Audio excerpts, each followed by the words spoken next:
Evelyn was 72 years old when her own son kicked her out of the house, and all because of one simple reason: she lost her job. No screaming, no tears, just the sound of a door clicking shut behind her. Quiet but final. It didn't slam, it didn't take two, because sometimes silence can break a heart louder than any shout. She stepped outside with a worn-out suitcase and a grip so tight on the handle you'd think she was holding her whole life in it. Maybe she was. Her son Jason stood in his doorway, arms crossed, avoiding her eyes. Melissa, his wife, leaned against frame behind him, wearing that half-smile people use when they've finally gotten what they want. "You can't stay here anymore, Mom," Jason said, his voice flat. "We've got kids' bills. We just can't." "You too, I'm sorry." No one hugged her. No one asked if she was okay. She'd on skipped meals to buy Jason his first college textbook. Now she was just a burden with no paycheck, and so she walked one step at a time, dragging the suitcase that scraped the sidewalk like it was whispering, "You're on your own." Oh. But what Jason didn't know, what nobody knew, was that inside her were nobody purse was a debit card and access to a hidden bank account holding $1.4 million.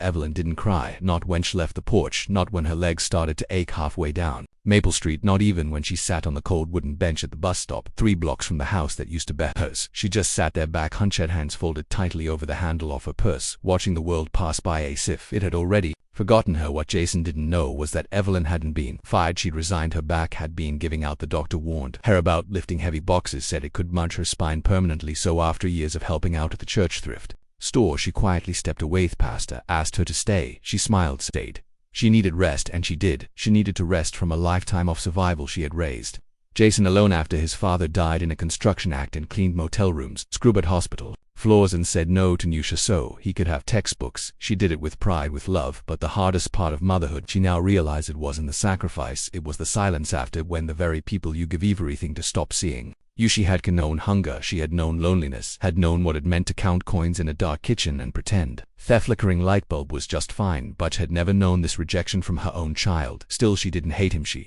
couldn't. Instead, she reached into her purse and pulled out a folded piece of paper, a deed, old, yellowed, and stamped 34 years ago after her husband passed. The insurance company sent a motor stout tucked into the back of the envelope with something everyone else overlooked: a land deed, 40 acres in Airmoat, corner of the state, left by an uncle. They barely remembered. Back then people said it was worthless. No water, no road, no power, sell it for a couple thousand, they said. But Evelyn didn't. Every year she scraped together in order to pay the taxes. Even when she had nothing, she held on to it just in case. Whispered to herself, last fall, a man in a suit showed up at the church, said it was with a development company. They were building a solar energy facility and needed that specific stretch of land. Made an offer. Evelyn didn't blink. She asked one question: can this remain private? 3 weeks later, the money, $1.4 million, was quietly transferred into a trust managed by a non-profit in her husband's name. To the outside world, she was still just Miss Evelyn, with her sensible shoes, second-hand coat, and little apron she wore while serving coffee at Sunday brunch. But now she had options. That night, Evelyn didn't check into a hotel. She spent the night at a women's shelter, not because she had to, but because she wanted to sit beside people who wouldn't ask her what she had, people who had once been invisible like her.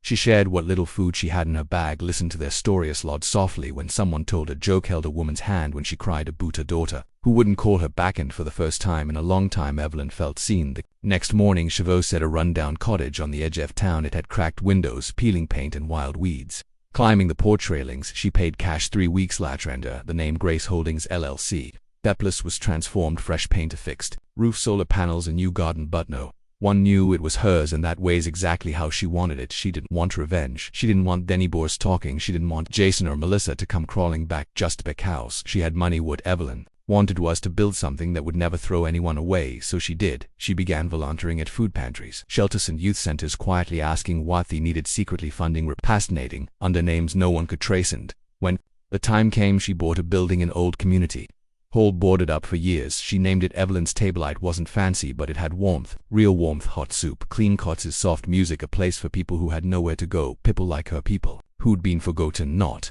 because they were unworthy, but because they had nothing left to. For Evelyn offered anyway, because she remembered, and because somewhere deep down she still hoped her son would remember.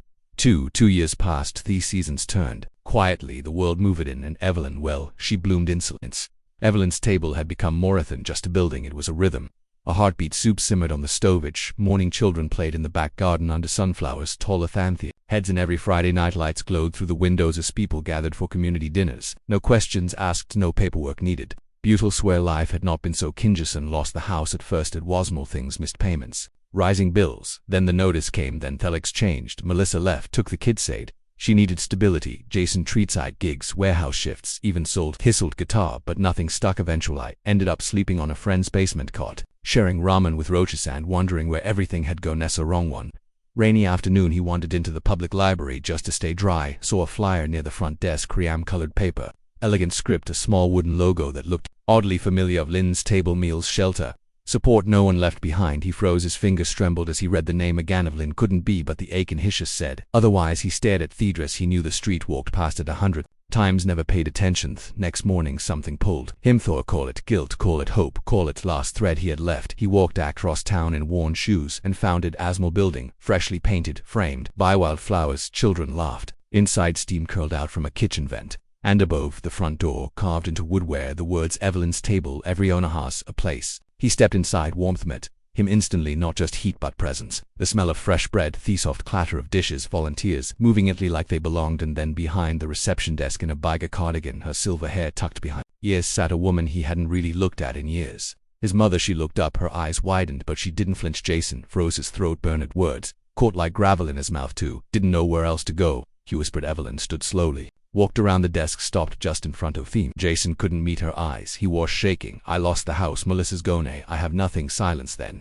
Evelyn spoke, soft and steady. Come inside. You look cold. She led him to a small table set, a mug of warm tea in front of him. He looked around, still dazed. This place, that's yours? He asked. She nodded. I thought you had nothing, he said. I had peace. She replied in enough. His voice cracked. Why didn't you tell me that you had money, that you were okay? She looked at him gently. Would it have changed anything? Hadn't. Answer. I needed to know. She continued. Who'd stand by me when I had nothing to give? That's how I knew who tabled this for. I was awful to you, Hesed. You trusted me. I threw you out. Reached across the table and took his hand. You forgot yourself, she said. That doesn't mean you can't find your way back. And in that moment, Jason created it, loudly, not theatrically, just a quiet, steady stream that spoke of shame and gratitude and the kind of forgiveness that feels like being born again. Spring came slowly that year, soft rain, new leaves, and something like healing blooming in small, quiet ways. Jason started volunteering at Evelyn's Table, fixed broken chairs, sorted canned goods, helped patch leaks in the roof, hadn't asked to be paid.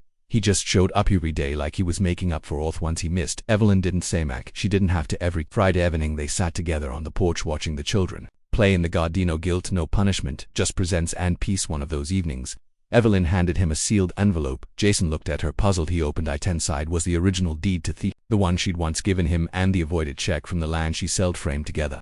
He looked up, speechless. You don't owe me anything, Evelyn said, but now you know what happens when love comes before pride. Jason couldn't swear. He didn't need to. He finally saw her not just as mom, not as the woman who used to pack his lunches or stay up when he was sick, but as a whole person, Simeon, who had been broken and still chose kindness. Evelyn passed peacefully her sleep that fall. No headlines, no long speeches, just a small wooden service attended by more than 100 people. People from shelters, school churches, people who knew exactly who she was. Jason stood at the front holding her favorite apron. He took a breath and said softly, my mother left a house once with nothing but a suitcase and a quiet heart. But in that silence she built something bigger than any of us ever knew. He turned toward the doorway above it, carved into the wooden arch with words Evelyn had written herself. The death shelter opened the doors that close behind. You can never match the ones you open for others.